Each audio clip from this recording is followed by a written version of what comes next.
Sveiki, esu psichologė, psichoterapeutė Egidija Viržinskė ir šiandien kviečiu trumpam stabtelti ir pažvelgti į psichoterapiją kiek kitaip. Ne tik kaip į darbą su vienu žmogumi, bet kaip į rūpestį visa sistema, kurioje tas žmogus gyvena. Kas yra sisteminė šeimos psichoterapija? Įsivaizduokite šeimą kaip orkestrą. Kiekvienas šeimos narys groja savo instrumentu. Vaikas, tėtis, mama, močiutė. Kartais vienas groja per garsiai, kitas neskamba visai, o trečias bando groti už visus.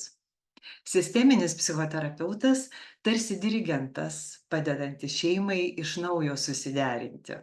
Sisteminė šeimos psichoterapija remiasi idėja, kad žmogaus sunkumai tai ne tik vidinės problemos, bet dažnai atsakas į tai, kas vyksta santykiuose šeimoje. Skirtingai nei individuali psichoterapija, kuri padeda pažinti savo vidinį pasaulį, sisteminė psichoterapija padeda pamatyti santykių šokį. Ji klausia, kas su kuo dažniausiai konfliktuoja? Kokius vaidmenis šeimoje kiekvienas atlieka? Kas yra tas, kuris viską sutvarko? O kas tas, kurio niekas negirdi? Čia neieškoma tikrai kaltų, ieškoma modelių, kurie jau nebeveikia. Ir būdų, kaip juos pakeisti, kad šeima galėtų kvėpuoti laisviau.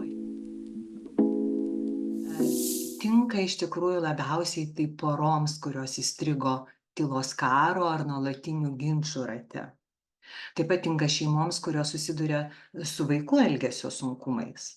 Pavyzdžiui, pykčio protrūkiais, nerimu, atsitraukimu. Ir psichoterapija gali būti naudinga net ir tada, kai tik vienas šeimos narys ateina į konsultaciją. Nes kai vienas žmogus keičiasi, jis gali keisti visą sistemą. Galite įsivaizduoti kaleidoskopą, jeigu vieną detalę pakeisim, padėtį, tai visas vaizdas pasikeis. Jeigu žmogus nori labiau tokio individualaus vidinio darbo, be šeimos įtraukimo, galbūt labiau tiks kita psichoterapijos forma. Taip pat, jei šeimos nariai visiškai atsisako bendradarbiauti, sisteminė šeimos psichoterapija gali būti labai apribota.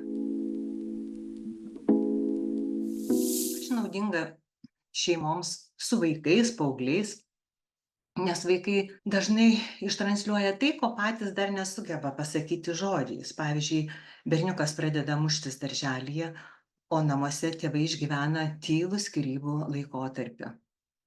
Kartais vaikų elgesys tai ir yra šeimos emocinio klimato termometras. O naudojame tikrai įvairius metodus, nuo genogramų sudarimo. Genograma tai yra šeimos medis su emociniam gijom, iki vaizdinių metaforų, klausimų keičiančių mąstymą. Pavyzdžiui, paklausiu, jei jūsų šeima būtų gyvūnas, tai koks jis būtų?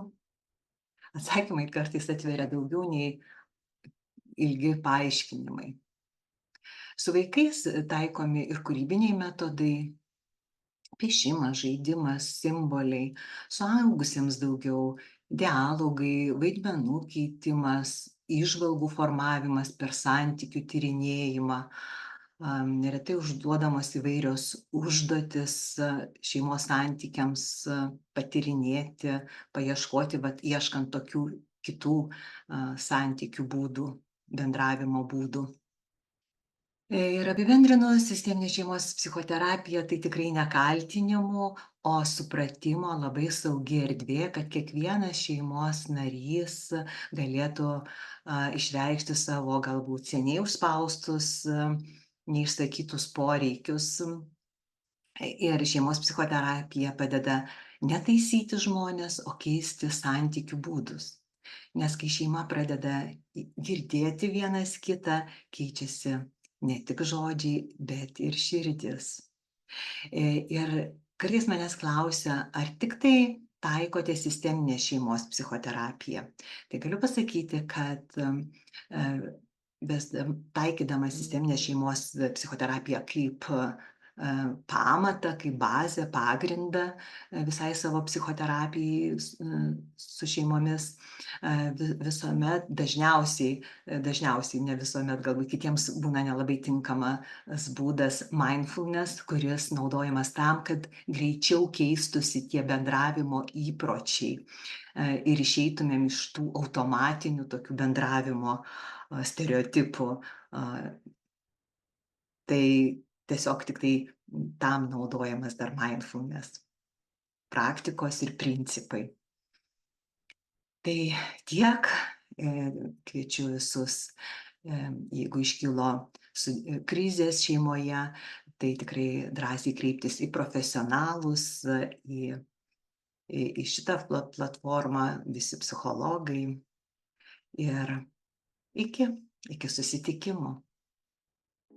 Visi psichologai.lt. Padedame jaustis geriau.